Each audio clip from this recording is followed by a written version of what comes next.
মাই কোলে দিয়েছে, দিতে চাইছে না, মাই কোলে দিয়েছে। কোলে পাওয়ার পরে নারদ বলছেন, তুমি বলো সাধু সঙ্গে ফলশ্রুতি কি?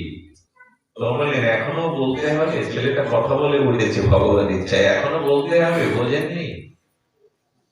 পরশুদিন আমি ছিলাম ওই শুক্রেরই বাচ্চা আমার গর্ভকালে। আপনার দর্শন পাওয়া মতো আমার ওই জন্ম বুঝে গিয়ে আমি গাভী জন্ম পেয়েছি। আর গাভী জন্ম আপনার দর্শন পাওয়ার ফলশ্রুতিতে আজ আমি রাজপুত্র হয়ে রাজ পরিবারে জন্ম নিয়েছি। আমি রাজ পরিবারে জন্ম নিয়েছি। মানুষের জীবন পরিবর্তনের স্থানই হলো সৎসঙ্গ, সাধু সঙ্গ, ভগবানের দিব্য নাম রূপ লীলা কথা শ্রবণ। এটাই মানুষের জীবনে বিচার বিবেককে জাগ্রত করে। এজন্য সাধু সঙ্গ নিত। দেখুন, ধ্রুব মহারাজ তিনি ভগবানের কাছে এই প্রার্থনাই করেছিলেন, প্রভু তোমাকে পায় আর না পায়, বা তোমাকে আমি চাই আর না চাই, নিত্য আমাকে সাধু সঙ্গ দিও। তোমার প্রিয় ভক্তের চরণ মূলে বসে আমি যেন তোমার নাম রূপ লীলা গুণগাথা শ্রবণ করতে পারি। নিত্য আমাকে সাধু সঙ্গ দিও, সৎসঙ্গ দিও। সামনে আসো। এই জন্য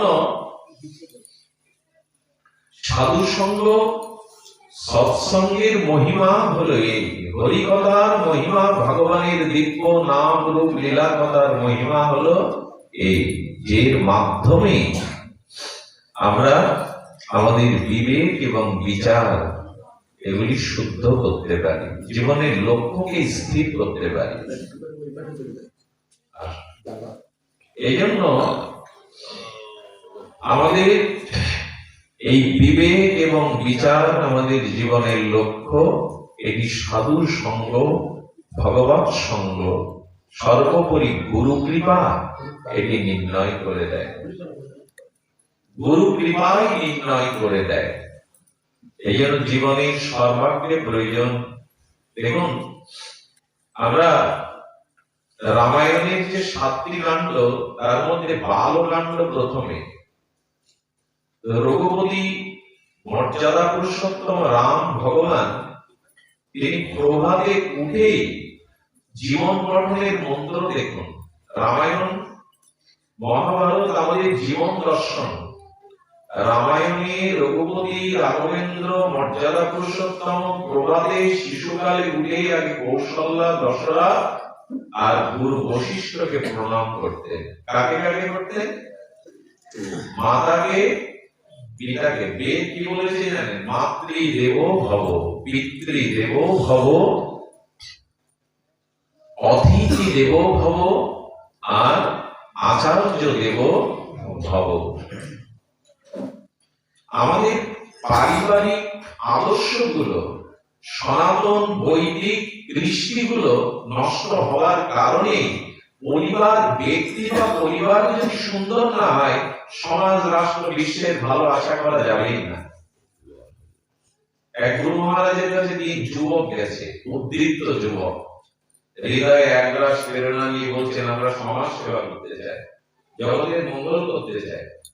তো সেই আচার্যদের দিকে তাকালেন তার দূরদৃষ্টি দিয়ে, বললেন, দেখো বাবা, সমাজ সেবা, দেশ সেবা, রাষ্ট্র সেবা করতে চাও, কিন্তু তুমি তোমার মঙ্গলটা আগে করতে পেরেছো তো? তোমার কিসের মঙ্গল এইটা জীবনে গ্রহণ করতে পেরেছো তো? ব্রতরূপে তুমি তোমার মঙ্গল করতে পারো না, তো দেশ, জাতি, সমাজের কি মঙ্গল করবে? তুমি তোমার মঙ্গল করতে শেখনি, তুমি অন্যের মঙ্গল কি করবে? বরঞ্চ মঙ্গলের নামে তুমি মানুষকে ঠকাবে, সমাজকে বঞ্চনা করবে। আগে নিজের মঙ্গলের অধিকারী হও, তারপরে তো পকেটে 10 টাকা থাকলেই তো অভুক্ত ব্যক্তিকে কিছু কিনে দিতে পারে। পকেটে পুঁজি নেই, টাকা নেই, বলছেন তোমার বড় ক্ষুধা লেগেছে, এই তোমার কত কষ্ট হচ্ছে, এগুলি আউড়িয়ে লাভ কি? তার ক্ষুধা নিবৃত্তির জন্য কিছু দিন, এটা থাকা লাগবে আপনার কাছে। এই জন্য মহাপ্রভু বলেছেন, ভারত ভূমিতে জন্ম হইল যার, জন্ম সার্থক করি কর পরোপকার। আগে নিজে সার্থক হও, তারপরে অন্যের উপকার করো। এই জন্য নিজের জীবন গঠন আগে করতে হবে, সেটা রঘুপতি রাম দেখাচ্ছে। বেদে বলেছে পিতা মাতা যদি আলাদা জায়গায় থাকে, আগে প্রণাম করতে হবে মাকে। পিতার থেকে মা বড়, কারণ গর্ভের ধারণ পোষণ পালন মাই করে। এই জন্য বেদ ভগবান বলেছেন আগে মাতৃদেব ভব।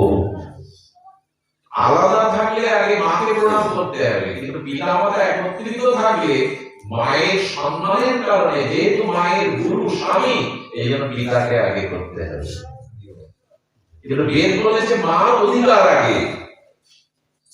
গর্ভ ধারণ পালন পোষণ এগুলি মা ছাড়া পিতা করতে পারে। মায়ের ত্যাগ পিতার থেকে অনেক বড়। এই জন্য বেদ ভগবান বলেছেন মাকে বন্দনা করো। রঘুপতি রামচন্দ্র উঠেই কৌশল্যার মাকে প্রণাম করতেন, পিতা দশরথকে প্রণাম করতেন, এবং তিনি গুরুদেব বশিষ্ঠদেবকে প্রণাম। এই অভ্যাসটা এখন আমাদের পরিবারে আছে, খুব কম পরিবারে, দু চারটে হাতে গোনা পরিবারে এগুলি আছে।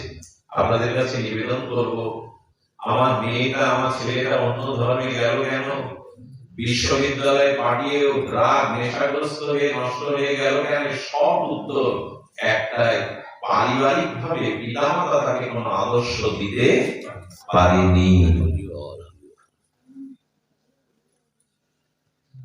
যে পরিবারে সকাল সন্ধ্যা কীর্তন প্রার্থনা, গুরুজনকে ছোটরা প্রণাম করে, ভগবান রামচন্দ্র করতেন। বসতে যাওয়ার সময় ছোট্ট গোপাল 3 বছর বয়স, সকালের সাথে বাছুরগুলো নিয়ে বসতে যাবে, যশোদা ডাকছে গোপাল গোপাল। পেছন থেকে মা ডাকলে মানুষের কল্যাণ হয়, অন্য কেউ ডাকলে কি হয় জানি না, তবে গর্ভধারী মা ডাকলে শুনবে, তখন আর ওই বলি আবড়াবেন না, পেছন থেকে ডাকতে নেই।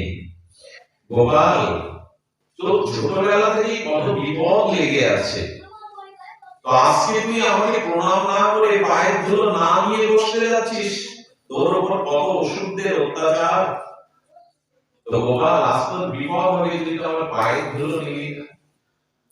সঙ্গে সঙ্গে গোবিন্দ মার চরণে পড়লেন, মা যশোদা পায়ের ধুলা নিয়ে গোপালের মাথায় ভগবান স্বীকার করলেন, আর জগৎকে শিক্ষা দিলেন, জীবনের কল্যাণ পেতে গেলে, আশীর্বাদ পেতে গেলে পিতামাতার চরণে প্রণাম করো, তাদের চরণ ধুলি নাও। স্বয়ং ভগবান আচরণ করছেন, আমরা সেই দৃষ্টি ভুলে গেছি। একটা জিনিস বলবো, যে পরিবারের মায়েরা অধিকাংশ সদস্যরা ব্রাহ্ম মুহূর্তে নিদ্রা ভঙ্গ না হয়, সেই পরিবারে অলক্ষী, অলসতা, অসদাচার প্রবেশ করে। মানুষের জীবনের সব থেকে পবিত্রতম মুহূর্ত হলো ব্রাহ্ম মুহূর্ত। ভোরবেলার বাতাস, পাখির কলকাকলি, ফুলের সৌরভ, বাতাসের চিন্ময় যে পবিত্রতা, এগুলি মানুষের জীবনকে সুস্থ সুন্দর আনন্দময় করে তোলে। এই জন্য দেখবেন সব মত পথে, দেখুন আপনি যে মত পথেরই হন, যদি জীবনের স্বভাব না বদলান, আপনি যে মত পথের আশ্রয় নেন, যে উপাসনাই করুন, যদি নিজের স্বভাব পরিবর্তন না করেন, বৃত্তির পরিবর্তন না করেন, কোন মত পথেই গিয়ে আপনি নিজের কল্যাণ করতে পারবেন না। সব মত পথই বলেছে ভোরবেলা ভগবানের আরাধনা করো, ব্রাহ্ম মুহূর্ত, রাত 3:30 পরে, 4টের দিকে উঠুন। কিন্তু অবাক বিষয় কি জানেন, সনাতন ধর্মের এই রীতিটা আগে ছিল, মা ঠাকুরমাদের শাস্ত্র জ্ঞান লাগেন, তাদের সহজাত সংস্কার তাদের ধরে ওঠাতো। এখন যদি কেউ ভোর 4টে উঠে বাড়ির সামনে দাঁড়িয়ে থাকে, তাহলে লোক বিস্ময় প্রকাশ করে বলে, তোমার বাড়িতে কোনো বিপদ হয়েছে, এত ভোরে উঠেছ। এখন ভোরে ওঠাটাই যেন বিপরীত কালচার হয়ে গেছে, সংস্কৃতি হয়ে গেছে, যে ভোরে উঠলেই মানুষ মনে করে বাড়িতে কোনো মনে হয়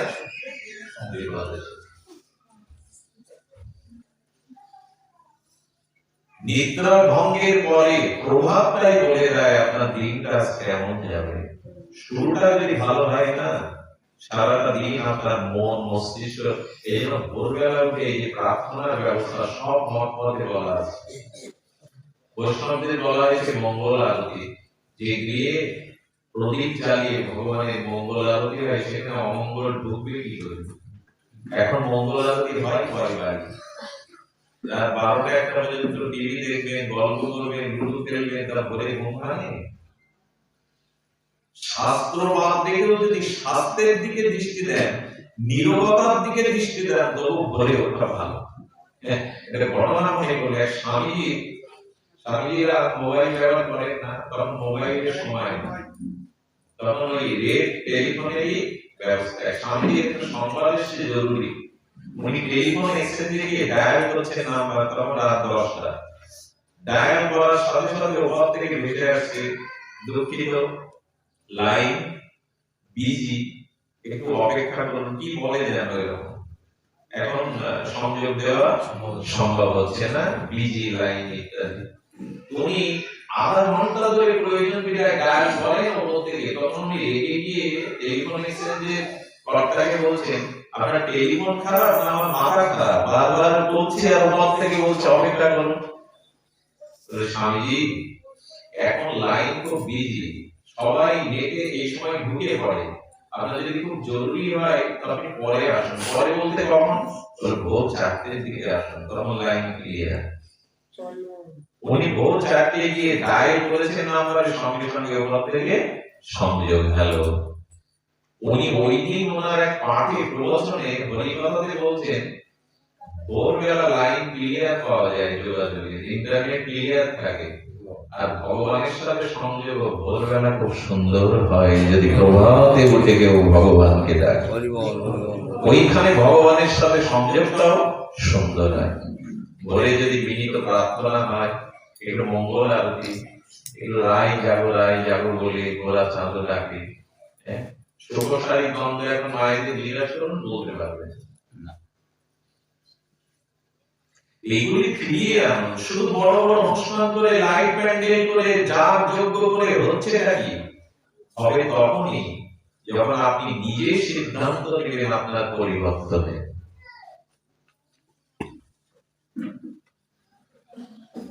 এই জন্য রামচন্দ্র প্রণাম করছেন, ভগবান শ্রীকৃষ্ণ প্রণাম করছেন, মহাপুরুষগণ প্রণাম করছেন পিতামাতাকে। আমরা এই সংস্কৃতি তুলে দিয়েছি। এখন হাই হ্যালো যুগ। আগেকার তবুও যেতে গিয়ে মায়েরা পেছন থেকে দুর্গা দুর্গা শ্রী দুর্গা যা একটা কিছু বলতো,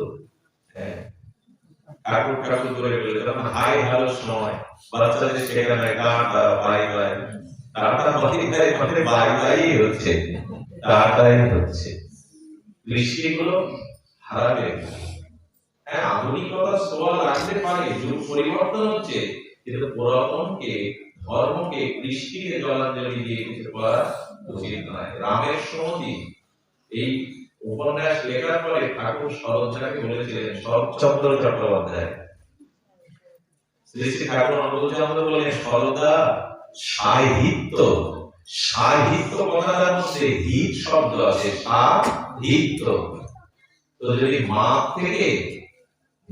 থেকে জেঠিমার দরদ সন্তানের প্রতি বেশি হয়, তাহলে আপনি হিত করলেন না, অমঙ্গলই করলেন। কারণ মায়ের প্রতি সন্তানের যত বেশি গভীর টান থাকবে, সেই সন্তান তত বেশি উন্নত হবে। আপনি আপনার উপন্যাসে রামের সমাধিতে দেখিয়েছেন, মায়ের থেকে জেঠিমার প্রতি আসক্তিটা, টানটা বেশি।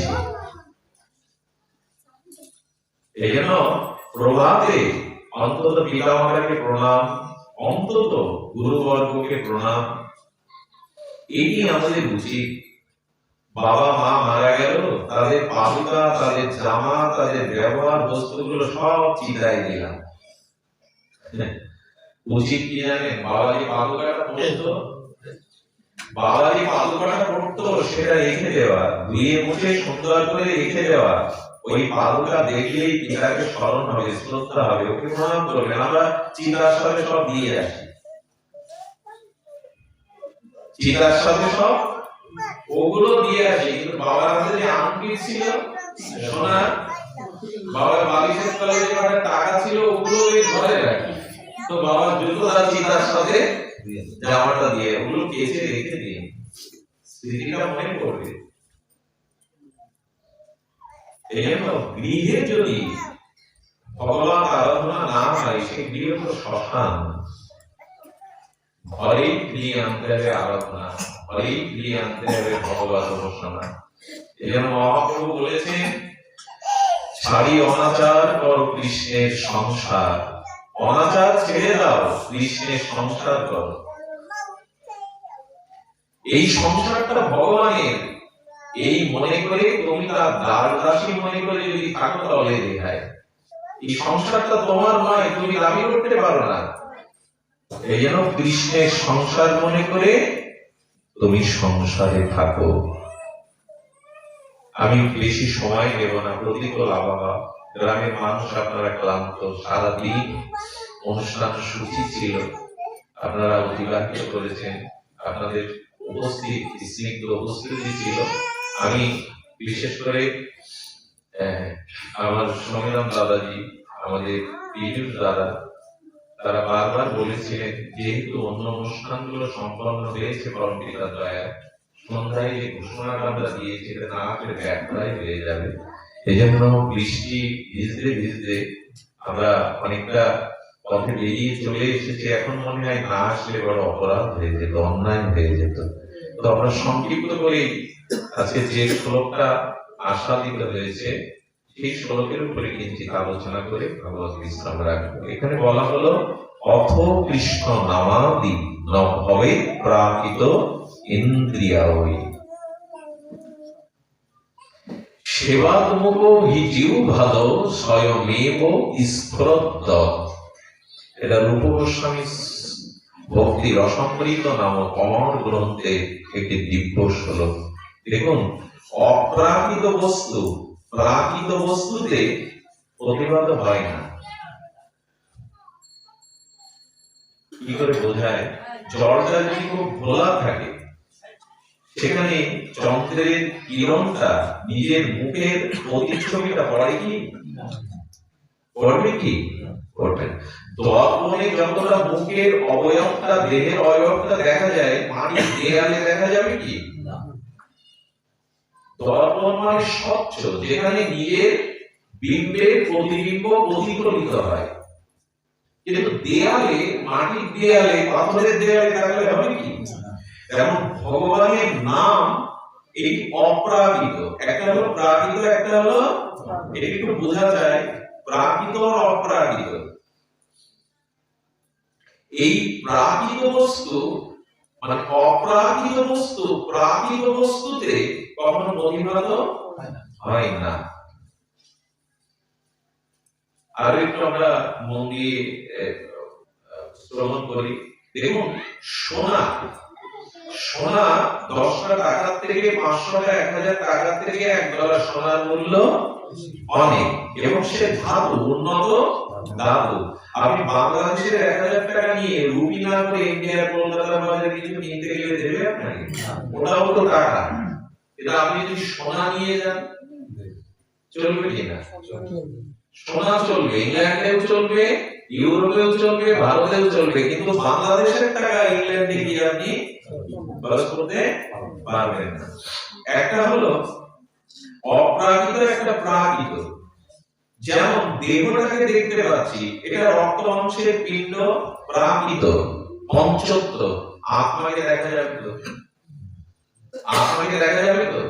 দেখা যাবে না। আত্মা হলো অপ্রাকৃত, দেহটা প্রাকৃত। এই তো, এই যে বিদ্যুতের তারটা দেখতে পাচ্ছেন, বিদ্যুতের তার দেখা যাচ্ছে, এটা প্রাকৃত, কিন্তু বিদ্যুৎ শক্তিটা আমরা দেখতে পাবো তো? না, দেখতে পাবো না। ওটা একটা পাওয়ার, একটা পাওয়ার। এই পাওয়ারটা আমি দেখতে পাবো না, কিন্তু বিদ্যুতের তারটা দেখতে পাবো। কিন্তু বিদ্যুৎটা, তার শক্তিটা প্রকাশ হবে বাল্বের দ্বারা, ইলেকট্রিসিটি পাতার দ্বারা, ক্রিয়ার দ্বারা। শক্তি ক্রিয়াশীল, শক্তি ক্রিয়া ছাড়া তার অভিব্যক্তি বা বোঝা যায় না। বিদ্যুতের তাপ দেখতে পাচ্ছি, কিন্তু বিদ্যুতের শক্তিটা ওর মধ্যে দেখা যাবে না। ওটা বাল্বের দ্বারা, পাখার দ্বারা, টিভির দ্বারা, অন্য কোনো যন্ত্রের দ্বারা, মোটরের দ্বারা শক্তিটা ক্রিয়া হবে। এই জন্য অপ্রাকৃত বস্তু, এই যে ভগবানের দিব্য নাম, ভগবানের যে দিব্য নাম, এটা অপ্রাকৃত। কি করে বোঝায় বলতো? এমন একটা বিষয়, প্রাকৃত আর অপ্রাকৃত কেমন? প্রাকৃত আর অপ্রাকৃত হলো যে দিব্য শব্দগুলো চিন্ময় দিব্য ভগবানের লোক থেকে নেমে এসেছে, তাকে বলে অপ্রাকৃত শব্দ বা নাম বা শব্দ ব্রহ্ম। আর সাহিত্যিকরা, ভাষাবিদরা যে ভাষা তৈরি করে মানুষের ভাব বিনিময়, সমাজ পরিচালনার জন্য যে ভাষা তৈরি করেছে, এটা প্রাকৃত ভাষা। কিন্তু ওম, রাধা, হরে কৃষ্ণ, রাধা স্বামী, এই নাম কি কোনো ব্যক্তির সৃষ্টি করা? কথা বলুন, কোন ব্যক্তির সৃষ্টি করা? এগুলো অপ্রাকৃত চিন্ময় ধামে নামটা ছিল। কোন অবতার বা কোন ভগবান পুরুষ জগৎ কল্যাণের জন্য সেই অপ্রাকৃত জগৎ থেকে প্রাকৃত জগতে এই নামটা আমাদের বিতরণ করে গেলেন। রাধা স্বামী, জয় রাধা, হরে কৃষ্ণ নাম, এই কোন ভাষাবিদদের লেখা? ওম শব্দটা কোন ভাষাবিদের লেখা? গীতা ভাগবতের অক্ষরগুলো এগুলো চিন্ময়। এগুলো কি বললাম? চিন্ময়।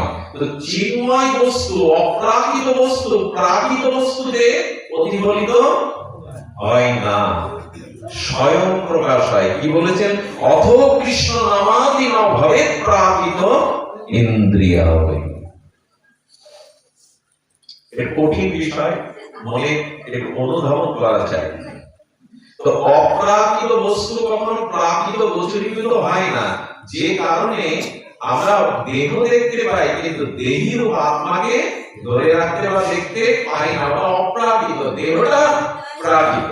তেমনি ভগবানের নাম, ভগবানের যে নাম, যে শব্দ, এটা হলো অপ্রাকৃত। আর আমাদের জিহ্বাটা, আমাদের দেহটা হলো প্রাকৃত। এই অপ্রাকৃত নাম প্রাকৃত বস্তুতে প্রতিভাত হয় না। কিন্তু আমি যে কৃষ্ণ বলছি, লক্ষ্য করছেন তো? আপনি যে রাধা স্বামী বলছেন, আপনি যে হরে কৃষ্ণ বলছেন, এই যে প্রকাশ হচ্ছে, তার দেহটা, জিহ্বাটা তো প্রাকৃত। এটা প্রকাশ হচ্ছে কি করে বললেন? দেখুন, এটা স্বপ্রকাশ। ভগবানের নাম হলো স্বপ্রকাশ। তার মানে সূর্যকে বল প্রয়োগ করে, ক্ষমতা প্রয়োগ করে আধা ঘন্টা আগে উদয় করানো যাবে, যে সময় সূর্যের স্বাভাবিক উদয়। সূর্যকে বিজ্ঞানীরা বল প্রয়োগ করে আধা ঘন্টা আগে তুলতে পারবে সকালে? ওখানে উনি নিজে স্বয়ং প্রকাশ হবেন, তবেই জগৎ আলোকিত হবে। তাছাড়া বল প্রয়োগ করে, শক্তি প্রয়োগ করে সূর্যকে প্রকাশ করা যাবে না। তেমনি ভগবানের নাম এই জোর করে প্রকাশ করা যায় না। অপ্রাকৃত বস্তুতে প্রকাশই হয় না। প্রাকৃত, অপ্রাকৃত বস্তু প্রাকৃততে প্রকাশ হয় না। কিন্তু হচ্ছে যে বলে নাম স্বয়ং কৃপা করে আমার মধ্যে প্রকাশ হচ্ছে, এটা তার স্বপ্রকাশ ধর্মী নাম। গুরু ভগবান করুণা করে নিয়ে এসে আমাদের দান করেছেন, তাই স্বপ্রকাশ ধর্মী নাম আমার জিহ্বা, পাপী জিহ্বা হলেও নাম স্বপ্রকাশ হচ্ছে, ওটা আমার কারণে হচ্ছে না। তো কখন প্রকাশ হবে? খুব সুন্দর একটি কথা, সেবাদম হিজিউ ভালো স্বয়মেব স্তরদ্দ। আপনি যখন গৌর গোবিন্দ শ্রী গুরু ভগবানের মহাদেব সেবা করবেন, এই সেবার দ্বারাই আপনার এই জড়দেহ একটা অপ্রাকৃত চিন্ময়ত্ব প্রাপ্ত হবে। তখন নাম, তখন ভগবত ভক্তিটা স্বপ্রকাশ হবে। ওটা জোর করে কখনো হরি ভক্তি হয় না, জোর করে কোনো ভগবত কর্ম হয় না, স্বয়ং প্রকাশ হবে। কি বললে? এই প্রাকৃত দেহটা যদি অপ্রাকৃত ভগবানের নামের দ্বারা, আচ্ছা দেখুন, চুম্বকের সাথে লোহাটা বারবার ছোঁয়াতে ছোঁয়াতে চুম্বকের ধর্মটা কিছুক্ষণের জন্য হলেও লোহাতে চলে আসে, আসে কিনা? তার মানে চৌম্বকটা লোহাতে স্পর্শ করাতে করাতে করাতে করাতে লোহাটাই কিছুক্ষণের জন্য চৌম্বকের শক্তি ধারণ করে। তেমনি জড়দেহ, এই মাটির দেহ, এই মাটির প্রাকৃত জিহ্বাতে শ্রী গুরু পদার্থ, যে গুরু বীজ নাম, ভগবানের দিব্য নাম, এগুলো জপ করতে করতে করতে করতে এই দেহটা, এই জিহ্বাটা, অন্তরটা প্রাকৃত থেকে অপ্রাকৃত হয়ে যায়। তখন অজপা নাম স্বয়ং প্রকাশ হয়ে নাম আপনার ভিতরে প্রকাশ হবে। এই জন্য ঠাকুর অজাপা নামের কথা বলেছেন, ছাড়লে মন হবেরও আশা। অজাপা নামে তুমি নাম না করলেও নাম তোমাকে করে নেবে, এটাই হলো প্রকাশ। হরিদাস ঠাকুরকে বলা হচ্ছে নাম ছাড়, বাইরের বাজারে বেতনাঘাত করা হচ্ছে রামাচার্য হরিদাসকে, নাম ছাড়। হরিদাস ঠাকুর বলেন আমি নাম ছাড়তে চাই, নাম যে আমাকে ছাড়ে না। যারা খুব নামী পুরুষ তারা রাত্রে ঘুমিয়ে পড়ে, কিন্তু তাদের হৃদয়ের প্রতিটি স্পন্দনে নাম স্বয়ং প্রকাশ পায়, নাম হতে থাকে। যতদিন এই জায়গাটায় না আসছে ততদিন সেবার মুখী হতে হবে, অর্থাৎ গুরুদেবের সেবা, মহতের সেবা, ভগবানের সেবা নিজে হাতে করে করতে হবে। সেবা মানে কি? সেবা মানে আনন্দ, ভগবানকে আনন্দ দিতে হবে, ঈশ্বরকে আনন্দ দিতে হবে। সেবা শব্দের অর্থ হলো আমি বাড়ি এলাম, 5 ভাগে খাওয়ালে, একটা ধুতি দিয়ে 500 টাকা প্রণামী করলে, এটা সেবার অর্থ বটে, কিন্তু মূল সেবা হলো কাউকে আনন্দ দেওয়া, নির্মল শুদ্ধ আনন্দ দেওয়ার নাম হলো সেবা। যতদিন আপনি ঈশ্বরকে, ভগবানকে আনন্দ না দিতে পারছেন ততদিন আপনার জড়ত্ব, আপনার অভিশাপ বুঝবে না। ভগবান নাম, ভগবান অনুশীলন স্বাভাবিক হবে না, জোর করে করে কতদিন করা যায়? জোর করে কি হয় কি? সেবাত্মক ভিজু ভালো স্বয়মেব স্পর্ধা। স্বয়মেব স্পর্ধা কেমন জানে? আমাদের নাম ঈশ্বর সিদ্ধ বহু কিশোর দাস বাবাজি মহারাজ, তিনি কি করতেন? তিনি ঝোপ ঝাড়ের মধ্যে ইট কাঠ, একটু লতা পাতা হয়ে গেছিল জঙ্গলের মধ্যে, সেই পুরানো কোনো ঘর ছিল, সেই ইট কাঠ গুলো বসে পড়েছে, ওইখানে লুকিয়ে লুকিয়ে সারাদিন ভগবানের দিব্য নাম করতেন। ওনার দেহ রক্ষার পরে, অর্থাৎ অপ্রকাশ হওয়ার পরে, ওনার মৃত্যুবরণের পরে, শব্দটা সহজে হয়, মৃত্যুবরণের পরে এক শিষ্য ওখানে বসে একদিন নাম করতে গেছে। যেই বসেছে উনি হরে কৃষ্ণ বলতে যান, 3-4 দিন দিয়ে নামের ধ্বনি আসছে, দিব্য ধ্বনি, হরে কৃষ্ণ দিব্য ধ্বনি আসছে। উনি চোখ খুলে দেখছেন কেউ তো নাই, নাম আসছে কোথা থেকে? আবার চোখ মুদিত করে নাম শুরু করলেন, আবার সেই নাম লক্ষ্য করলেন। ওই সিদ্ধ মহাত্মা ওখানে বসে যে নাম ভজন করেছেন, ওনার দিব্য অপ্রাকৃত স্পর্শে ওখানে ইট কাঠ গুলো চিন্ময় হয়ে নাম বলতে শুরু করেছে। তারা স্বয়ং নাম বলছে, ইট কাঠ নাম বলে। কিন্তু কয়লার কাগজ বুঝে গঙ্গা জল দিয়ে ধুয়ে সাবান দিয়ে, কিন্তু কয়লাটা আগুনে দিয়ে কি হয়? আগুনের মধ্যে পদার্থ হলে কয়লার কালো রঙা দেখা যায়। সোনাকে গলালে যে তপ্ত কাঞ্চন কাঁচা সোনা যেমন রং হয়, ঠিক তেমনি নামের আশ্রয় নিতে নিতে, নাম করতে করতে, ভগবানের সেবা করতে করতে এই জিহ্বাটাই ভেতরটা এত পবিত্র হয় যে মীরাবাইয়ের দেহটা পর্যন্ত ভগবানের বিগ্রহের সাথে লীন হয়ে গিয়েছিল। এই প্রাকৃত দেহ আসলে আপনি যদি 5 তলায় বসে মনে করেন আমি এই 5 তলাতে আসি, কিন্তু তত্ত্ব তো ওই যে ইট গুলো, সিমেন্ট গুলো মাটি থেকে তৈরি। যদি মাটি তত্ত্ব জানেন তাহলে 5 তলায় আছেন এই অহংকার হবে না, কারণ ওই মাটি দিয়েই তো ইট গুলো তৈরি করা, সিমেন্ট তো মাটি, তাই না? কিন্তু মাটিটা শিল্পের হাত দ্বারা স্টোভ তৈরি হয়ে, ইট তৈরি হয়ে আগুনে পুড়িয়ে ওটা একটা আলাদা রূপ দিল। যেমন সোনার তলাটা স্বর্ণকারের কাছে গেলে কঙ্কন হয়, গলার হার হয়, আসলেই তো সোনা, কিন্তু আলাদা একটা আকার হয়ে গেল। সেটি ভগবানকে সেবা করতে করতে, গুরুদেবকে সেবা করতে করতে, ঈশ্বরকে, ভগবানকে আনন্দ দিতে দিতে আপনার এই দেহের ভেতরে যা কিছু, ওই কয়লাটা আগুনে পড়লে যেমন কয়লত্ব কালত্ব বুঝে যায়, আপনি ভজন করতে করতে, নাম করতে করতে আপনার এই জড় দেহটা চিন্ময় প্রাপ্ত হয়। তখন নাম আপনাকে করতে হয় না, নাম আপনাকে করিয়ে নেবে। জোর করে কতদিন হবে? এই জন্য ভগবানকে সেবা করুন, ঈশ্বরকে আনন্দ দিন। ভগবানকে আনন্দ দিতে দিতে তার নাম নিতে নিতে নিতে নিতে এগুলো দিব্য হয়ে যাবে। যেমন হনুমান যেদিন লঙ্কায় গেল, সেদিন দেখলো সব মদ খাচ্ছে, কেউ মাংস খাচ্ছে, রাক্ষসদের জায়গা, কিন্তু একটা ঘর থেকে দেখছে রাম জয় শ্রী রাম এই শব্দ। সেই ঘরটা কার? বিভীষণের। বিভীষণ রাম নাম জপ করতেন, পরম ভক্ত। উনি ঘুমিয়েছেন, কিন্তু ওনার বাড়ির দেয়াল থেকে কাঠ থেকে রাম রাম শব্দ ভেসে আসছে। হনুমান বললেন এখানেই আমার প্রভুর কোন ভক্ত বিরাজ করেন। এবং হনুমান পুরো লঙ্কা বলালেও কিন্তু ওই ঘরটা বলাননি। যেখানে প্রভুর নাম আছে, যেখানে ভক্তি আছে, সে ঘর কখনো দাবাব নিতে মানে অশান্তির অনালে পড়বে না। মানুষ তো শান্তি চায়, এই জন্য ভগবানকে প্রতিষ্ঠা করুন। প্রতিটা গৃহীকে মহাপ্রভু আদেশ দিয়েছিলেন একটা সুন্দর সিংহাসন করো, কাপড় গয়না একটু কমিয়ে ঠাকুরের জায়গাটা সুন্দর করো। সুন্দরকে সুন্দর ভাবেই রাখতে হয়। আপনার বাড়িতে টাকা সোনাগুলো যেখানে সেখানে ফেলে রাখেন, ভাঙাচোরা আলমারির মধ্যে রাখেন।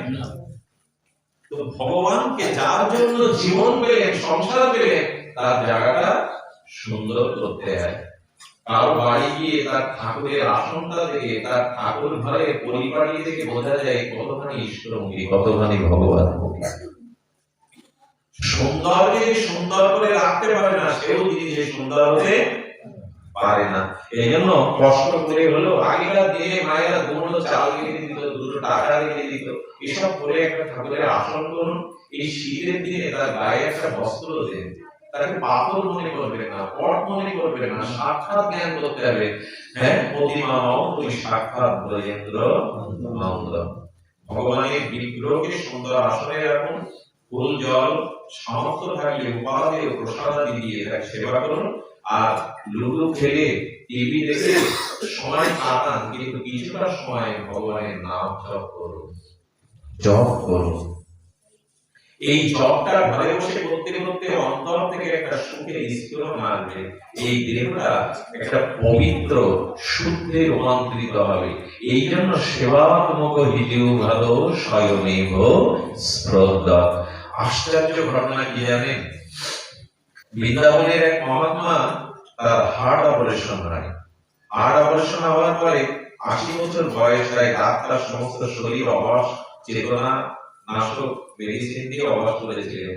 ডাক্তার তাকে বাঁচাতে পারে। বাইরে এসে ডাক্তারের চোখে জল দেখতেছিল ভক্তরা। আমি কাঁদছেন কেন?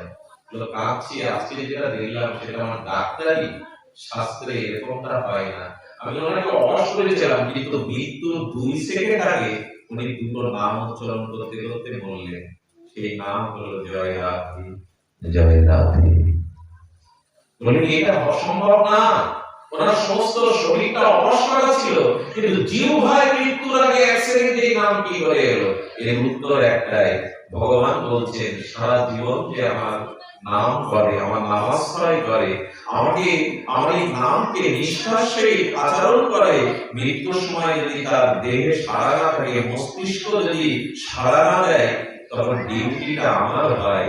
আমি তার হৃদয়ে বসে আমার নামটা আমি করিয়ে নেই, আমার দায়িত্ব আসে তখন তাকে স্মরণ করিয়ে দেওয়া। এই জন্য ভগবানের নামটা নেই। গৃহে অন্তত ভগবানকে একটু ফুল জল মালা চন্দন আদি দিয়ে তাকে ভালোবাসুন। দেখুন, সেবা না করলে কারো প্রতি টান জন্মায় না, সেবা না করলে কারো প্রতি অনুরাগ জন্মায় না। এই জন্য বললে গুরুকে কখনো জন বা লোক দিয়ে সেবা করতে নেই। গুরু ঋত্বিক সাধু বাড়ি আসলে নিজেই যেতে হয়, জন দিয়ে তাদের সেবা করাতে নাই। যেদিন সুদামা তারকায় গিয়েছিল, সেদিন স্বয়ং কৃষ্ণ সুদামার নিজে পা ধুয়ে দিয়ে সেই চরণ জল মাথায় নিয়েছিলেন। স্বয়ং কৃষ্ণ আচরণ করে বশিষ্ঠদেবের চরণ জল করেছিলেন, বিশ্বামিত্রের চরণে প্রণত হয়েছিলেন রঘুপতি রামচন্দ্র। এই জন্য গুরু বাড়ি এলে, সাধু বাড়ি এলে, ঋত্বিক বাড়ি এলে জোর দিয়ে অন্যকে দিয়ে সেবা করা নেই, যতটা সম্ভব নিজে সেবা করা যায়। দেখুন, সেবার দ্বারা আপনারা জানেন ঠাকুরের জীবনে যিনি এসেছিলেন বড় মা, ঠাকুর একবার বলেছিলেন তোদের ঠাকুর যদি প্রকৃতি রূপ নিয়ে আসতো, নারী রূপ নিয়ে, তাহলে বড় মা। বড় মার চরিত্র বড় বিচিত্র। তো বড় মার হাঁটুতে একবার অপারেশন হয়। কলকাতা থেকে যে ডাক্তার দেওঘরে অপারেশন করেছিলেন, সকালে অপারেশন হয়েছে, ঠাকুর বড় মার কাছে গিয়ে বললেন, হ্যাঁ ডাক্তার বাবুকে যদি নিজে হাতে একটু রান্না করে সেবা করাতে, বলা যায় এ কথা? বলা যায় এ কথা? কিন্তু বুঝেছেন, বড় মা যদি নিজে হাতে পরিপাক করে ডাক্তার বাবুকে সেবা দেয়, এটাই হবে শ্রেষ্ঠ দক্ষিণা, এটাই হবে শ্রেষ্ঠ কৃতজ্ঞতা। বড় মা টুলের উপরে বসে বসে কষ্ট করে রান্না করে, ডাক্তারবাবু বললেন, এমন রান্না আমি কোনোদিন পাইনি। খুশি হলেন। সেবার দ্বারাই আনন্দ দিতে হবে। সেবা নেওয়ার যার ইচ্ছা, সে জীবনে সুন্দর হতে পারে না, অপ্রাপ্ত বস্তু তাদের অধিকার করে না। তাই এই বর্ষার মতো দিনে, সারাদিন ক্লান্তির দিনে এই কথাই বলে বিশ্রাম রাখি, করুণা করে, কৃপা করে সাধু সঙ্গ থেকে এইটা নিয়ে যান। জীবনের সময় যাতে সাধু সঙ্গ, হরি কথাতে, ভগবত কথাতে, ঈশ্বর কথাতে আর তার সেবাতে একটু ব্যয় করতে পারি, যাতে পরিবারটা আমরা করতে পারি।